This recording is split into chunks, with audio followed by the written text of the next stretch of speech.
The year was 1922, and the Valley of the Kings held its breath under the Egyptian sun.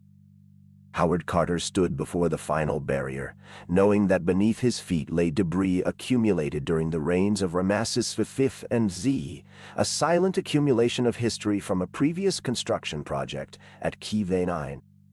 His hands trembled slightly as they approached the limestone door, a slab of stone sealed for 33 centuries. There was no fanfare, only the dry rustle of sand shifting in the wind and the heavy silence of the desert. Carter placed his palms against the rough surface, feeling the weight of millennia pressing back against him. With a slow, deliberate push, the mechanism yielded. The door groaned open, not with a dramatic crash, but with a whisper that seemed to echo from the deep past.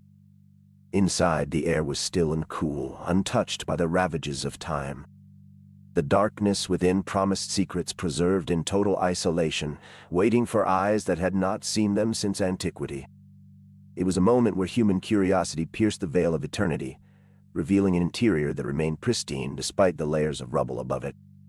Carter stepped across the threshold into a space that had slept undisturbed for over 3,000 years, ready to witness history in its most raw and unadulterated form. The fragile alliance between Lord Carnarvon's infinite patience and Howard Carter's meticulous vision had finally borne fruit against all odds. It was a partnership forged in silence, where the Earl's boundless financial tolerance met the archaeologist's relentless, almost obsessive drive to uncover what lay beneath the sand. They stood together, two distinct spirits bound by an unyielding conviction that the past could still be touched. This excavation took place during the reign of Tutankhamun, a pharaoh who ruled Egypt's 18th dynasty in the New Kingdom and died ca. 1323 BC.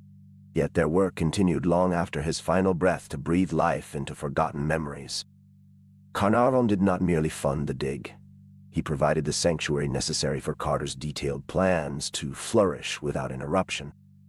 Every shovel of dirt removed was a testament to this delicate balance, where the risk of failure hovered just beyond the horizon, but never crossed it. Their shared gaze fixed on the entrance they had prepared for decades, knowing that history waited only for their combined endurance. The desert sun beat down with indifferent intensity, indifferent to the monumental effort required to reach this singular moment.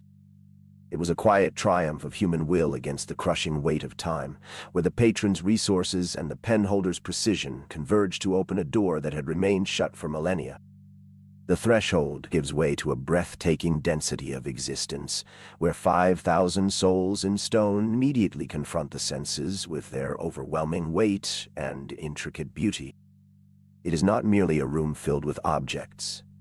It is a saturated atmosphere, where every vessel, mask, and statue breathes the accumulated life of a king who died too soon. The air inside feels heavy with preservation, a stillness that seems to defy the chaotic passage of centuries above. Each artifact stands as a silent witness, offering a story of ritual, devotion, and the desperate desire for immortality that defined this young ruler's final journey. The sheer volume of these treasures creates a sensory overload, a visual tapestry so rich it threatens to blind the observer with its intensity. Here, history does not whisper. It roars through the intricate carvings on wooden chests and the gleam of gold that catches the faint light filtering from the entrance. To stand amidst this collection is to feel the crushing magnitude of human effort condensed into a single space, where every object serves as a testament to a life cut short yet gloriously remembered. The chamber absorbs the visitor, demanding humility before such concentrated grandeur.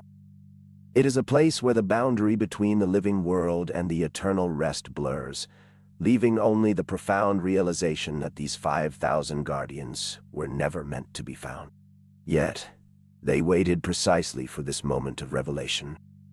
The triumph of opening the tomb was short-lived, as fortune turned with sudden cruelty in the winter of 1922. Lord Carnarvon, the man who had bankrolled this decades-long quest, succumbed to an infection that took him shortly after their great discovery. His death cast a long and superstitious shadow over the excavation, fueling wild speculation about a deadly ancient curse attached to the pharaoh's resting place. The air outside the valley grew heavy with rumor, transforming a scientific achievement into a sight of supernatural dread. While Howard Carter continued his work amidst the silence of the desert, the living presence of the financier was gone, leaving behind only the specter of mortality that seemed to cling to the gold and stone. The sheer volume of treasures found inside could not save him from the fate that befell him in the modern world, suggesting that some doors once open for centuries might demand a price paid by those who dared to disturb them. The infection claimed the Earl's life, proving that the boundary between the sacred past and the fragile present was thinner than anyone had imagined.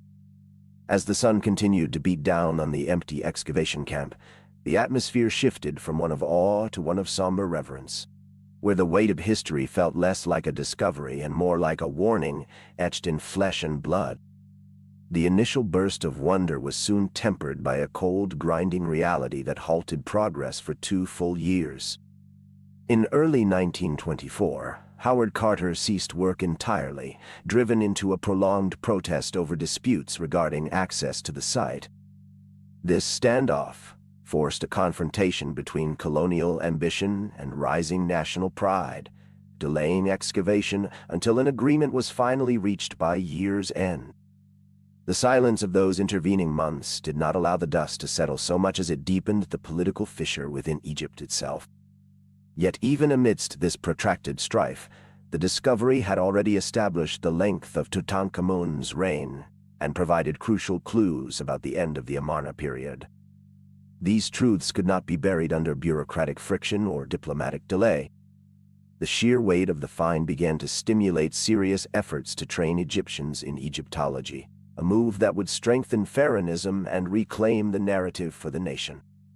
The excavation camp remained a place where colonial eyes and local aspirations collided, forcing both sides to negotiate a new understanding before any shovel touched the sand again.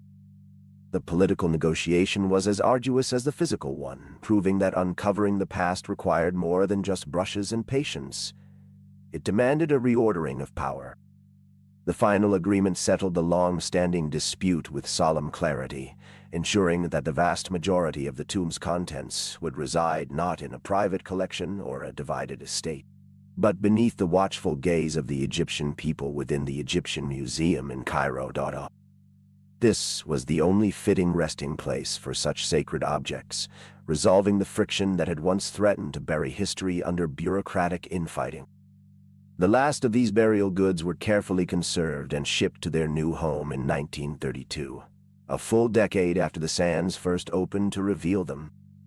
That year marked the true end of the excavation's physical labor, as the treasures finally left the desolate valley to find sanctuary in the bustling capital.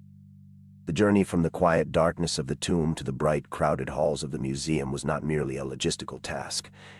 It was an act of restitution. Every vessel, mask, and statue traveled across the distance to claim its rightful position under the sun of the living nation. In those final years before their arrival in Cairo, the world watched as the artifacts were prepared for this new chapter, their weight lessening only because they finally belonged to the land they guarded for 3,000 years. The exodus was quiet, a solemn procession of gold and stone returning home, where they could once again breathe the air of their own people, without the shadow of colonial division.